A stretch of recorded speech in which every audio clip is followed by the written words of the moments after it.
Hello friends, आज हम बात करेंगे एक बहुत ही कॉमन टॉपिक के बारे में। फ्रेंड्स, आज मैं आपको बताऊंगी जब भी हम कोई भी टूथ को एक्सट्रैक्ट करवाते हैं, रिमूव कराते हैं, तो उसके बाद हमें कौन सी जरूरी बातों को ध्यान में रखना बहुत जरूरी है, जिसकी मदद से हम पोस्ट ऑपरेटिव कॉम्प्लिकेशंस को अवॉइड कर सकते हैं, हमारी हीलिंग फास्टर हो सकती है।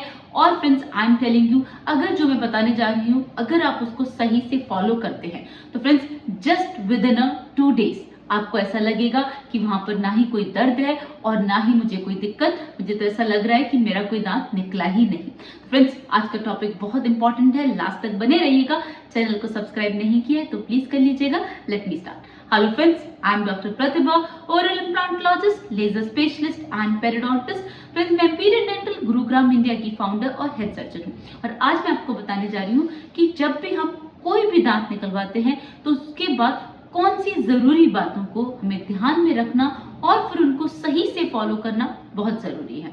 Friends, let's start. तो सबसे पहली बात है फ्रेंड्स, जब भी हमने कोई भी टूथ को निकलवाया, ऑलराइट, तो जिस मोमेंट पे डॉक्टर्स ने उस सर्जिकल साइट पे सूचर्स दे दिए, उस मोमेंट से लेके आपके नेक्स्ट 24 आवर्स तक फ्रेंड्स आपको मुंह से कुछ भी स्पिट नहीं करना है।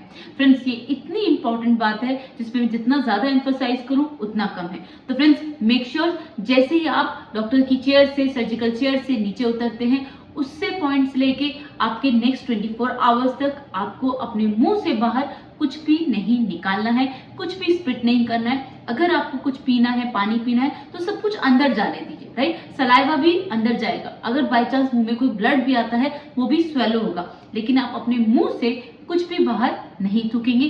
फ्रेंड्स, ये बहुत ज्यादा इंपॉर्टेंट है। और आप जानते हैं कि ऐसा अगर हम नहीं करते हैं तो क्या होता है। फ्रेंड्स, अगर हम बाय चांस स्पिट कर देते हैं तो उससे 2 मेजर कॉम्प्लिकेशन होते हैं। जो पहला कॉम्प्लिकेशन है फ्रेंड्स, वो विद इन 24 आवर्स में देखने को मिलता है। वो ये कि जब भी हम सर्जरी करते हैं उसके बाद हम वहां पर उसको अच्छे से दबा देते हैं, राइट। वो हम इसलिए क्लोज करते हैं क्योंकि अब जो ब्लड है वो क्लॉट में बनना चालू होगा। क्लॉट मतलब गाढ़ा खून। अब वो गाढ़ा हो रहा है, वही गाढ़ा खून, वही क्लॉट 3 days के बाद स्किन में पहले वो स्लफ बनता है और फिर स्किन बनता है, तो वो ही कन्वर्ट होगा, राइट। अगर वो क्लॉट स्पिट में निकल जाता है तो फ्रेंड्स, जो 24 आवर्स में जो आप पहला कॉम्प्लिकेशन देखेंगे वो है कंटिन्यूस ब्लीडिंग। मुंह से कंटिन्यूसली खून निकलता रहेगा, आपको समझ नहीं आएगा कि मैं क्या करूं, मेरा तो खून ही नहीं बंद हो रहा। तो आप डर के मारे और ज्यादा स्पिट करेंगे, डॉक्टर को कॉल करेंगे। अगर उन्होंने आपको बुलाया तो बहुत अच्छी बात है, नहीं तो आपको इमरजेंसी के लिए हॉस्पिटल जाना पड़ सकता है ब्लीडिंग कंट्रोल कराने के लिए। फ्रेंड्स, सिर्फ सिंपल सी इतनी बात है कि सर्जरी के बाद से लेके नेक्स्ट 24 आवर्स तक आपको बाहर स्पिट नहीं करना है। सो फ्रेंड्स, जो पहला कॉम्प्लिकेशन मैंने बताया वो है ब्लीडिंग का, ऑलराइट। अब जो नेक्स्ट कॉम्प्लिकेशन है वो हमें दिखता है 3 days के बाद। तो ब्लीडिंग हमें विद इन 24 आवर्स दिख जाएगी। अब जो नेक्स्ट कॉम्प्लिकेशन है वो दिखेगा 3 दिन के बाद, उसे बोलते हैं ड्राई सॉकेट। अब वो कैसे होता है कि फ्रेंड्स, अब जब आपके मुंह से ब्लीडिंग होना चालू होगा, वो कंटिन्यूसली ब्लड निकलेगा, तो जो सॉकेट है वो ड्राई हो जाएगा। उससे क्या होगा फ्रेंड्स, जो दांत निकला, अब दांत और हड्डी के बीच में एक पतली सी स्किन की लेयर होती है, ऑलराइट, वो बोन को कवर करती है। तो जैसे दांत निकल जाता है तो वो स्किन लूज हो जाती है। तो जो क्लॉट अभी हम बात कर रहे थे जो विद इन 24 आवर्स बनता है, अगर वो स्पिट में निकल गया तो स्किन नहीं बनेगी। तो उससे जो कॉम्प्लिकेशन आपको देखने को मिलेगा 3 दिन के बाद, उसे कहा जाता है ड्राई सॉकेट। दैट मीन्स जो सॉकेट था वहां पर कोई ब्लड नहीं है, वहां पर कोई स्किन नहीं है, वो ड्राई है। अब उससे क्या होगा फ्रेंड्स, उससे इतना ज्यादा दर्द होगा कि आप बर्दाश्त नहीं कर पाएंगे, क्योंकि सॉकेट अब ड्राई है। बोन में हवा भी लगेगी तो भी फ्रेंड्स आपको दिक्कत आएगी, वो भी आपको प्रॉब्लम करेगा। तो क्योंकि बोन एक्सपोज है, बोन ओपन है, तो उसको कवर चाहिए था उस क्लॉट के थ्रू और वो स्पिट में निकल गया। तो फ्रेंड्स, अगर हम 24 आवर्स के अंदर स्पिट कर देते हैं तो 2 मेजर कॉम्प्लिकेशन हो सकते हैं। पहला ब्लीडिंग, जो आपको तभी की तभी 24 आवर्स में देखने को मिल जाएगी, और जो सेकंड कॉम्प्लिकेशन है वो है ड्राई सॉकेट। वो आपको 3 days के बाद देखने को मिलेगा। आप कहेंगे अभी तक तो इतनी दिक्कत नहीं थी, 3 दिन के बाद मुझे इतना सीवियर पेन हो रहा है कि जैसी दवाई का असर खत्म होगा आपको फिर से पेन होना चालू हो जाएगा। दो फ्रेंड्स, उसका ट्रीटमेंट भी अवेलेबल है, उससे ज्यादा घबराने की जरूरत नहीं है, कभी ऐसा हो जाए। बट जितना ज्यादा हम इन कॉम्प्लिकेशंस को अवॉइड कर दें फ्रेंड्स, उतना अच्छा है। Alright, now coming to the second point friends, जब जब आपके डॉक्टर आपको फ्री करेंगे उसके बाद वो जो आपकी सर्जिकल साइट है वहां पर एक गॉज पीस को लगाएंगे। ऑलराइट, उस गॉज पीस को आपको आधे घंटे तक अच्छे से दबा के रखना है। फ्रेंड्स, वो गॉज पीस आपको हेल्प करेगा क्लॉट को फॉर्म करने में।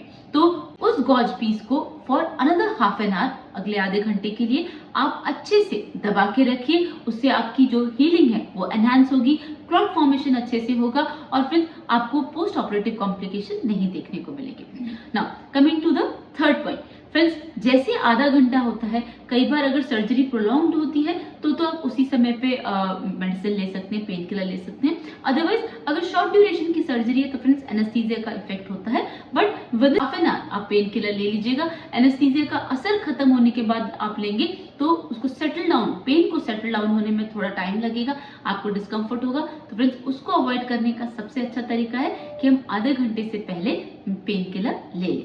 ऑलराइट, नाउ आधे घंटे के बाद फ्रेंड्स अपने हाथ से उस गॉज पीस को आप बाहर डस्टबिन में थ्रो करेंगे, आप स्पिट नहीं करेंगे। ऑलराइट, नाउ अब आपने पेन किलर भी ले लिया और आपके मुंह में अब कोई भी गॉज पीस नहीं है। तो फ्रेंड्स उसके बाद क्या करना है आपको? फ्रेंड्स उसके बाद आपको खानी है ठंडी ठंडी आइसक्रीम। फ्रेंड्स, आपका जितना मन करे आप उतनी आइसक्रीम खा लीजिएगा, बस बीमार मत पड़िएगा। और आइसक्रीम आप जो आपको अच्छी लगती है वो खा लीजिए। बस एक बात का ध्यान रखना है कि एकदम से फ्रिज से निकली हुई नहीं खानी है, कोल्ड नहीं होना चाहिए। बट वो जो आइसक्रीम है फ्रेंड्स वो हीलिंग में बहुत हेल्प करेगी, वो ब्लीडिंग को कंट्रोल करेगी, उस जगह जो इन्फ्लेमेशन है उसको सबसाइड करेगी और फ्रेंड्स आपका जो माउथ का टेस्ट है वो अच्छा हो जाएगा। आपने इतनी देर से जो डिस्कम्फर्ट बेयर किया है आपको अच्छा लगेगा, आपका पेट भी भर जाएगा and you will feel much better about yourself. तो फ्रेंड्स आधे घंटे के बाद आप गॉज पीस को जब थ्रो करेंगे तब उसके बाद आप अच्छे से आइसक्रीम खा लीजिएगा। ऑलराइट, अब फ्रेंड्स आइसक्रीम खाने के बाद आपको एक चीज और करनी है, वो है आइस पैक को अप्लाई करना है सर्जिकल साइट पे, लेकिन बाहर से। वो कैसे करेंगे? फ्रेंड्स आप कोई भी आइस पैक ले सकते हैं, नहीं तो किसी भी पॉलिथीन में कुछ आइस क्यूब्स को डाल के जिस भी साइड पे आपकी सर्जरी हुई है वहां पर आप अच्छे से उसे कंप्रेस कर लें। तो फ्रेंड्स जो कोल्ड कंप्रेशन है वो हेल्प करेगा एक्स्ट्रा ओरल स्वेलिंग को सबसाइड करने में। उससे क्या होगा फ्रेंड्स? उससे ये होगा कि जब भी हम कोई भी बोन को टच करते हैं तो फ्रेंड्स स्वेलिंग का आना एक नॉर्मल बात है, वो फिजियोलॉजिकल फिनोमेना है।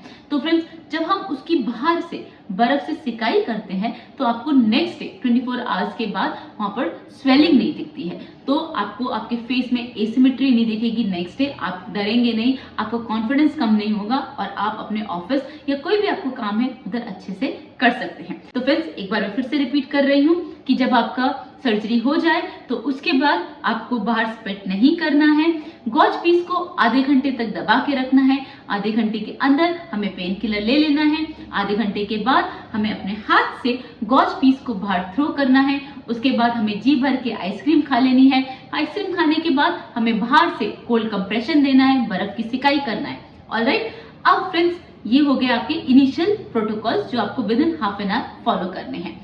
उसके बाद फ्रेंड्स आपने अभी आइसक्रीम खाई है, आपका पेट भरा होगा, अब 1 से 2 घंटे के बाद आपको जो खाना खाना है वो खा लीजिए, लेकिन ठंडा करके खाइएगा। फ्रेंड्स खाने में कोई दिक्कत नहीं है, जो भी आपको कंफर्टेबल लगे आप वो खा लीजिए। अगर सेमी सॉलिड में कंफर्टेबल है तो वो खा लीजिए, वो कोई प्रॉब्लम नहीं है। बस जो इम्पोर्टेंट बात है आपको गर्मा गर्म खाना नहीं खाना है। तो फ्रेंड्स विद इन 24 आवर्स आपको कोई भी गर्म खाना नहीं खाना है। आज हम या तो ठंडा खाएंगे या फिर हम रूम टेम्परेचर का खाना खाएंगे। ऑलराइट, क्योंकि अगर हमने गर्म खाना खाया तो वो सर्जिकल साइट की हीलिंग को डिले कर देगा, वहां पर ऑलरेडी इन्फ्लेमेशन है उसको वो बढ़ा देगा। ऑलराइट, अब फ्रेंड्स जब आपने खाना खा लिया है उसके बाद आपको जो मेडिसिन दिया हुआ है, एंटीबायोटिक दिया हुआ है, उसको आप ले लीजिएगा। डॉक्टर ने जो आपको प्रिस्क्रिप्शन दिया है फ्रेंड्स उसको अच्छे से आपको फॉलो करना है। अब फ्रेंड्स बात करते हैं कि 24 आवर्स के बाद, 24 घंटे के बाद नेक्स्ट डे आपको क्या करना है। तो फ्रेंड्स अब ठंडा और रूम टेम्परेचर काम हो गया खत्म। अब जो 3 चीजें हैं वो बहुत इंपॉर्टेंट है। पहली कि अब आप अपनी नॉर्मल लाइफ आराम से जी सकते हैं, कोई प्रिकॉशन नहीं है और किसी भी बात को लेके अब आपको चिंता में नहीं आना है। उसमें आपको जो मेडिसिन है वो उसको रेगुलरली फॉलो करेंगे और जो 3 मैं इंस्ट्रक्शन देने वाली हूँ पोस्ट 24 आवर्स के उसको अच्छे से फॉलो करेंगे। पहला प्रिकॉशन है फ्रेंड्स आफ्टर 24 आवर्स कि आप गुनगुने पानी में नमक डाल के कुल्ले जितनी बार हो सकता है फ्रेंड्स उतनी बार कीजिए। उससे क्या एडवांटेज होगा फ्रेंड्स? जब भी गुनगुने पानी में नमक मिलता है फ्रेंड्स वो सलाइन बना लेता है। सलाइन में कैपेसिटी है टिश्यूज को पेनिट्रेट करने की, टिश्यूज के अंदर है बोन। तो फ्रेंड्स एक बात याद रखिए कि दांत जो इन्फेक्टेड था वो तो निकल गया, अब पेन कहाँ पर है फ्रेंड्स? पेन है बोन में। बोन में क्यों पेन है फ्रेंड्स? बोन है टेंडर, इस वजह से उसमें पेन है। क्यों टेंडर है बोन? क्योंकि वहां पर रिसेंटली वो ऑपरेट हुई है, उसको कट करके वहां पर प्रेशर देके टूथ को निकाला गया है। तो फ्रेंड्स जो टेंडर बोन है अगर हम उसे हील कर दें तो हमें पेन होएगा ही नहीं। तो हमें क्या करना है फ्रेंड्स? गुनगुने पानी में नमक डाल के कुल्ले हम जितनी बार करें उतना हमें रिलीफ मिलेगा। तो फ्रेंड्स एक सिंपल तरीका और बताती हूँ कि हम नॉर्मल टेबल सॉल्ट की जगह थोड़ा सा ब्लैक सॉल्ट या सेंधा नमक ले लें तो आप उस पानी को पी भी सकते हैं। तो if you are outside, if you are in the work area, तो just squish it and drink it. Friends with in 1 day और 2 डे मैक्स आपकी सर्जिकल साइड बिल्कुल नॉर्मल हो जाएगी। आई एम टेलिंग यू, आपको पेन किलर खाने की भी जरूरत नहीं पड़ेगी। Just follow this simple remedy. Okay, अब उसके बाद क्या करना है फ्रेंड्स? उसके बाद आपकी डॉक्टर ने आपको कोई टॉपिकल ऑइंटमेंट भी दिया होगा, मैं भी देती हूँ, तो वो आपको सर्जिकल साइड पे अच्छे से अप्लाई करना। मैं जनरली नेचुरल ऑइंटमेंट देती हूँ जिसका कोई साइड इफेक्ट नहीं होता, तो आप मल्टीपल टाइम्स अप्लाई कर सकते हैं, जैसे कि आप वार्म स्लैंड रिंसेस कर रहे हैं, दोनों का कोई साइड इफेक्ट नहीं है। और जितनी बार आप उसे अप्लाई करेंगे फ्रेंड्स उतनी ही जल्दी आपकी हीलिंग फास्टर हो जाएगी। तो फ्रेंड्स वार्म स्लैंड रिंसेस और टॉपिकल एप्लीकेशन ऑफ जेल वो दोनों करना 24 आवर्स के बाद बहुत जरूरी है। आप उसको नेक्स्ट 24 आवर्स के बाद multiple times in a day कर लीजिए, आपकी हीलिंग बहुत अच्छी हो जाएगी और 1 या 2 दिन के अंदर वो साइट बिल्कुल ही नॉर्मल हो जाएगी। इसके बाद एक और चीज करनी है फ्रेंड्स, वो है मुंह की एक्सरसाइज, खोलने और बंद करने की एक्सरसाइज। कई बार मैं देखती हूँ कि पेशेंट डर जाते हैं, दांत निकलने के बाद मुंह नहीं खोलते हैं, जकड़ के रखते हैं, उससे फ्रेंड्स मसल्स ना रिस्ट्रिक्ट हो जाती हैं और पेन काफी ज्यादा रहता है। जस्ट जो mouth opening and closing exercise, उसको करने से आपकी जो मसल्स हैं वो रिस्ट्रिक्ट नहीं होंगी, वो टेंडर नहीं होंगी और आपको कोई भी पेन नहीं होगा। तो फ्रेंड्स बस ये 3 चीजें आपको 24 आवर्स के बाद करनी है। आप इसे रेगुलरली कीजिए जब तक आपको रिलीफ नहीं मिल जाता, और 7 डेज के बाद तो सूचर ओपन हो ही जाते हैं। हाँ फ्रेंड्स 3rd डे के बाद आपको आपके डॉक्टर को दिखाना रहता है कि कोई कॉम्प्लिकेशन तो नहीं, जैसा कि मैंने बताया था ड्राई सॉकेट का। तो 3rd डे आपको अगर कुछ भी लगता है तो आप अपने डॉक्टर को अप्रोच कीजिए। कोई भी पेन फील होता है, कोई भी सिम्टम होता है तो आप उसी समय अपने डॉक्टर को अप्रोच कीजिए, हमें पेन ट्रीटमेंट देंगे, वो प्रॉब्लम बढ़नी नहीं चाहिए और आपको और कोई पेन या दिक्कत नहीं हो। तो फ्रेंड्स ये है दांत निकलने के बाद कौन सी इंपॉर्टेंट इंस्ट्रक्शंस को आपको फॉलो करना है। फ्रेंड्स बस इस बेसिक टिप्स को फॉलो कीजिए और आपको कभी भी दांत निकलवाने के बाद दर्द या कोई भी कॉम्प्लिकेशन नहीं होगा। फ्रेंड्स आज के लिए बस इतना ही। चैनल को सब्सक्राइब नहीं किया है तो प्लीज कर लीजिएगा। See you in the next video. Thank you. Don't forget to flaunt your beautiful smile, and that makes you so beautiful.